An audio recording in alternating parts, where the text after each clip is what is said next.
Hello, welcome to the By Blacks channel. I'm Camille Dundas, editor-in-chief. Regis Korchinski Paquet. It's a name that's now a rallying cry across Canada.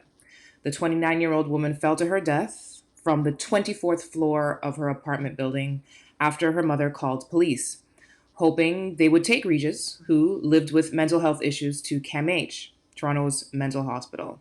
We know that police were inside the apartment when Regis died, but we don't know for sure what led to her fall. A death like this, falling off a high rise balcony, is so shocking to the community. But what's even more shocking is that this has happened before. Just last month, a 27-year-old black man in London, Ontario, fell to his death from his apartment balcony. His name was Caleb Tubila Njoko. Just like Regis, his mother had also called police for help because her son was in mental distress. Now go back 3 years ago, Emmanuel Yeboah was 20 years old when he also fell to his death from a high rise balcony in Toronto. Eerily similar circumstances. Emmanuel was threatening to harm himself, and his father called police for help. This happened in 2017, and his father, Isaac Yeboah, has been trying to open an inquiry into his son's death for the last few years without success. Isaac joins me today from Accra, Ghana, where he now lives.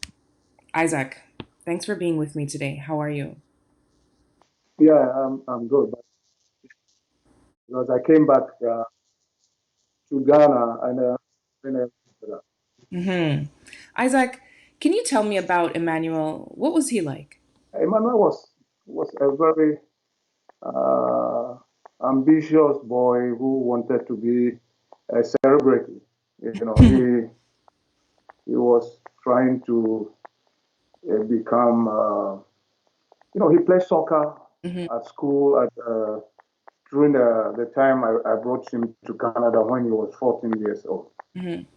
and he first attended secondary school in grade 9 at Father Herrica Secondary School. Okay. And he was a very good boy. He had so many friends. Emmanuel wanted to be a celebrity here.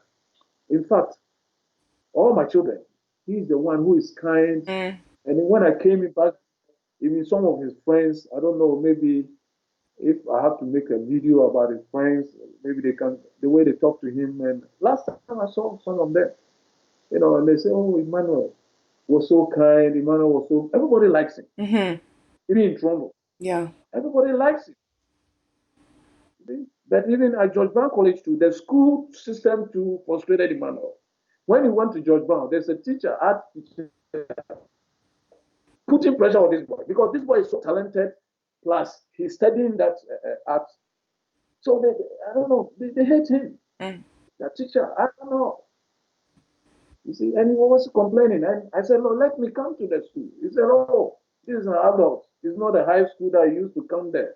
This is college. Mm. You can't come. And I didn't know how to go to the school and talk to the authority. Mm-hmm. So they have to, I mean, there's a lot that they have to do in the education system because many of the kids they bully them. And even when he was 17 Mm-hmm. at Don Bosco, we went to that school and they set him up within 6 weeks. A lady said, oh, he said, he took a knife, he said, he want to knife me. And Manuel never did anything. So that's why from that time, he gets careful with the police. Mm-hmm. He didn't do anything. They charged him with assault and sent him to court Really? at the age of 16. You see? 17. And they took him from. So my son went through a lot. And Emmanuel is a guy who, only mediator sometimes he says things to, if somebody does wrong to him, he doesn't retaliate. Mm. So he keep on saying, Daddy, I didn't do anything. I didn't say nothing to this girl. What happened in the days leading up to your son's death? He was so depressed. His face was like, oh, Mm. I couldn't describe it. So later I see him, he ran to the washroom Mm-hmm. and he was trying to lock the washroom. I said, hey man, what? I mean, come out. Tell me what is wrong. So later, he said, oh, I feel like to die. Mm. And the next day, I called the mental health office. Mm-hmm. I said, look, I think I need help. And they said, oh, go to your doctor. And the doctor referred. I said, how? So that is maybe 2 days later, this thing happened. So I called the police. The police came in and they asked me. I said, yeah, my son, I think he's very depressed. He needed help. Mm. So when they knocked the door, Emmanuel opened the door. They went into the apartment. I was outside on the corridor. I was outside the corridor. Mm-hmm. So they said, okay, hold on, wait here. Mm-hmm. So they went in. I was moving around the hallways and I was confused. I don't know what to do. But I thought to myself that so far as the officers are in that place, my son is safe. Right. So that's why I didn't even go make my mind like, okay, go into the apartment and see what is going on. Because they say stay there. So when they went in, I know Emmanuel is safe. Right. You thought he was safe with them. They are off. Yeah, because I called them because if I didn't call and something happens to Emmanuel, I'll be responsible He was for that. responsible. Mm-hmm. So I think it's the right thing I did to call the police. After some time, I hear Mm. some screaming like my son was just shouting, was just shouting. So I said, what is going on? So I heard a very loud shout. Manuel? Yeah, yeah, they told me because when the officer and the other nurse, they said, oh, your son have jumped to the balcony. I said, what? Is he dead? He said, no. Oh, we take him to Senebrook Hospital. He's not dead. I said, ah. So I said, why? So he couldn't save my son? And now Emmanuel with three officers, Emmanuel is dead? Mm. Then I was so shocked. I asked myself, so is it good to call the police or I should have handled it myself? How do you feel about that? So as a peace officer, you came in Mm-hmm. and I called save my son and you couldn't save him and you made this boy die. Mm-hmm. And now is a suicide. Mm-hmm. And after the report came out, I saw that they fired teaser at Emmanuel. They tasered him. They teaser him, yeah. Do you think And they, that's what you heard when he was shouting? yeah, yeah. At the funeral home, Mm-hmm. I wanted to see my son because when they put it in the this thing, he's automatically naked. I said, I want to see my son because that time I brought in some clothes and all that, and that time it was the funeral, and they refused to let me see. I said, oh, if we bring it out and put it back in, it's going to be. So that time my mind didn't go on because I didn't know that maybe if I knew that they teaser him, I'll force them to open it to let me see his body. Mm-hmm. So maybe his body was bent. That's why they didn't let me see him because when they put him, after they dress him and they open the casket, it's like a charcoal. This ball was so dark because if something didn't hit him, it couldn't be like that. Mm. He was so dark you can't even recognize him.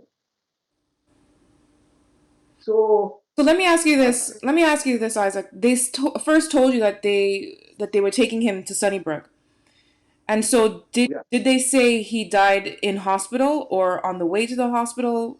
And why weren't you allowed to go to the hospital?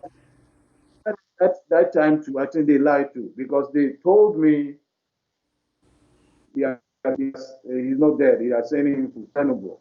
But at the end of the day, I found out that he died on the spot. Mm. And it's all his bones and all that. Even when I read the reports, I can't stand it. You see, that's why I force that no, if I don't go home, maybe something might happen. Maybe I will do something, to myself because I couldn't sleep. Suppose they came in with a nurse and a social worker wearing maybe civilian dress or like some ladies. I don't think Emmanuel would be scared and just go onto the balcony because at a point of time they say call my daddy in, and these people refuse to call me in there. At the end of the day, then you teaser him. I don't know how it happened, but Mm. I heard a scream. I want an inquest of my son. I want justice. Yeah.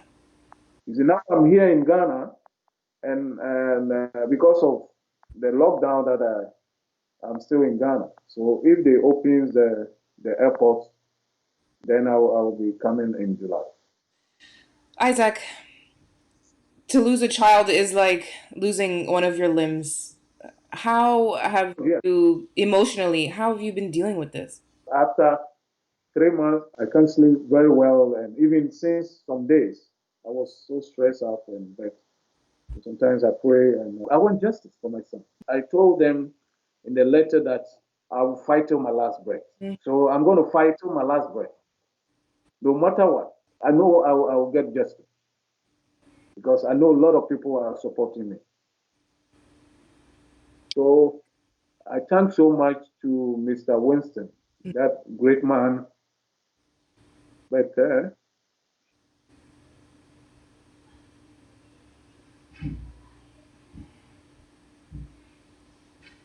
I know God will give me justice.